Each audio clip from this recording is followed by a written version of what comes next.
आज मैं डिस्ट्रिक्ट बिहाड़ी में मौजूद हूँ और यहाँ पर मैं आपको एक ऐसे दरिंदा सिर्फ शख्स से मिलवाने जा रही हूँ जो अपने घर की खुशियों के साथ साथ अपनी दुनिया में आने वाली औलाद को भी निकल गया। ये इंसान के नाम पर हैवान, ये भेड़िया नुमा शख्स कौन था जिसने अपनी ही बीवी पर 3 बार कातिलाना हमला करवाया, जिसमें वो बाल बाल बच गई और बिलाखिर अल्लाह ने इसको जब सज़ा दी और इसकी पकड़ हुई तो इसकी अपनी ही औलाद लुक़्मा अजल बन गई। वो शख्स चाहता क्या था, उसके पीछे और मास्टरमाइंड कौन कौन थे और मरकज़ी मुल्ज़िमान कहाँ से आए थे और किस तरह वारदात करके फ़रार हुए, तमाम तर चीज़ें आज के प्रोग्राम में आपकी नज़र करेंगे। नाज़रीन, इस वक्त मैं उस खातून के साथ मौजूद हूँ जिनके साथ ये सानिया बर्पा किया गया था। इनसे ही बात करते हैं इस हवाले से, क्योंकि ये चश्मदीद गवाह हैं अपने साथ बीते उस तमाम वाक़े की। इससे पहले जो वाक़यात हुए वो भी ये ख़ुद बता सकती हैं और अब जो हुआ वो भी इनसे ज़्यादा बेहतर ना कोई समझ सकता है ना बता सकता है। आपका नाम क्या है? सना रमज़ान। सना, मेरा मकसद आपके ज़ख्म को रेदना नहीं है, मेरा मकसद है उस जानवर नुमा इंसान को सूली तक पहुँचाना। इसलिए आपसे कुछ सवालात हैं मेरे जो मैं आपसे करना चाहती हूँ, क्योंकि आपसे बेहतर उस तमाम वाक़े को ना कोई जानता है ना उस इंसान को कोई समझ सकता है, क्योंकि वो आपका शौहर था। अब आपकी ज़ाहिर है उससे अलहदगी हो चुकी है, लेकिन 3 बार उसने आपके शादीशुदा अरसे में आप पे अटैक करवाया। तीनों में अल्लाह ने आपको महफूज रखा। तीसरी बार आप हामिला थी जी, 9 माह की हामिला थी। कुछ दिन में आपके घर बेटी पैदा होने वाली थी जी। आपकी शादी को कितनी देर हो गई थी? तकरीबन 6 साल हो गए थे। 6 साल में आपके पहले कितने बच्चे हैं? 2 बेटे थे और अब आपकी बेटी थी जी। आपके शौहर को इल्म था कि अब आपकी बेटी पैदा होने वाली है? 1-2 दिन पहले ही बताया था उसे कि अब बेटी होने वाली है। हाँ जी। आपकी तालीम और आप करती क्या हैं पहले वो बताइए। मेरी तालीम एमफिल मैथ है और मैं गवर्नमेंट सर्विस जॉब करती हूँ। आप टीचर हैं जी। ठीक। आपके शौहर के साथ कोई नचाकी चल रही थी? क्या आप उसके घर में ही थी? पहले मैं उसके घर में ही थी। जिस दिन आपके साथ इंसिडेंट हुआ है हाँ जी, तब तक आपके साथ शौहर के हालात ठीक चल रहे थे?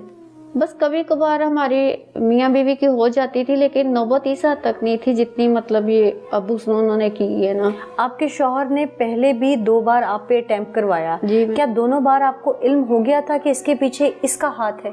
नहीं हुआ था, यकीन नहीं आया था? किसी ने बताया आके कि हमें शक है? घर वाले बहन भाई ज़ाहिर है दुख में आ जाते हैं, तो किसी ने कहा कि सना हमें शक है कि इसके पीछे ये शख्स? सेकेंड टाइम हुआ था तब मतलब फैमिली को शक हुआ था। किस वजह से शक हुआ था? इस वजह से शक हुआ था कि जब भी होता है ये मेरे साथ होते थे तो इनको कोई कुछ नहीं कह के जाता था, मुझे ही नुकसान पहुंचाते थे ना।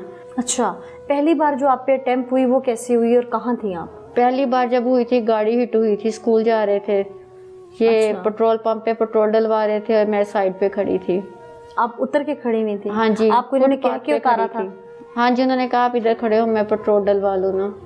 हालांकि अमूमन ऐसा होता है कि अगर बीवी साथ मोटर बाइक पे हो तो पेट्रोल डलवा लेते हैं लोग, बीवी को अलग से फुटपाथ पे नहीं खड़ा करते। और उस दौरान आपको गाड़ी ने हिट किया जी। उस वक्त आपके बच्चे थे? हाँ जी, दोनों थे माशाल्लाह। ये पहला अटेम्प्ट शादी के कितने अरसे बाद किया? तकरीबन 5 साल बाद। फिर दूसरा अटेम्प्ट कितनी देर के बाद किया पहले के? 2 माह बाद। वो कैसे किया? वो स्कूल से छुट्टी हुई थी, ये मुझे लेने आए थे। अमूमन ये टाइम पे आते थे, उस दिन 10 मिनट लेट आए ना। जब आए तो बाहर खड़े हुए, बहुत स्लो गाड़ी चला रहे थे। आगे जैसे ही 2 आदमी आ गए तो उन्होंने मतलब कहा जो कुछ है निकाल दे। हमने दे दिया। उसके बाद पीछे से एक आदमी आया और उसने फायरिंग करनी शुरू कर दी ना। तो इनको कुछ भी नहीं कहा और फिर उन्होंने मुझे फायर किया। आपको कहाँ लगा वो फायर? मेरी लेग पे लगा था। तीसरी बार जब आप पर अटैक हुआ तब क्या हुआ? तब मैं मामू के घर ड्रिप लगवाने गई थी, ये भी साथ ही थे मेरे। तो अचानक 2 लोग आए हैं और उन्होंने सबको एक कमरे में बंद कर दिया। सब में कौन कौन? मामू की फैमिली थी, कजन थे, तकरीबन 10-12 लोग थे सब घर। अच्छा, घर में 10-12 लोगों की मौजूदगी में अटैम्प्ट हुई है? अच्छा, फिर सबको एक कमरे में बंद कर दिया। मेरे ड्रिप लगी हुई थी, जिस कमरे में मेरे ड्रिप लगी थी मेरे साथ मेरी आंटी वगैरह बैठी थी, उनको भी उठा के उन्होंने उधर दूसरे रूम में भेज दिया। और मेरे पास बेड पे आके बैठ गए और मेरे बच्चों को पकड़ रहे थे, मैं उनको अपनी तरफ खींच रही थी। इसी दौरान फिर उसने फायरिंग की।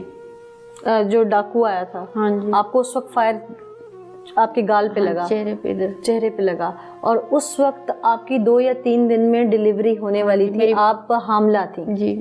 आपके और आपके शौहर की लड़ाई झगड़ा, क्या वो शादी करना चाहता था और या वो आपको तलाक भी तो दे सकता था, वो उसने ये आखिरी हल ही क्यों चुना? आपको क्या समझ आती है? आपने 6 साल जिंदगी के उस सफाक इंसान के साथ गुजारे हैं। मुझे भी यही समझ आती है कि अगर उसने शादी करनी होती वो मुझे डिवोर्स दे सकता था।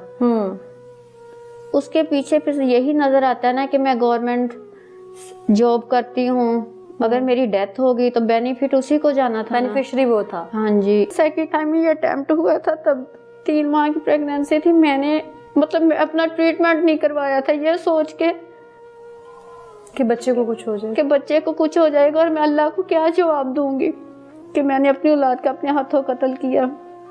उसको बचाते बचाते मैंने 6 माह का टाइम पीरियड गुजारा, लेकिन मुझे नहीं पता था वो मेरी औलाद मुझे जिंदगी दे जाएगी।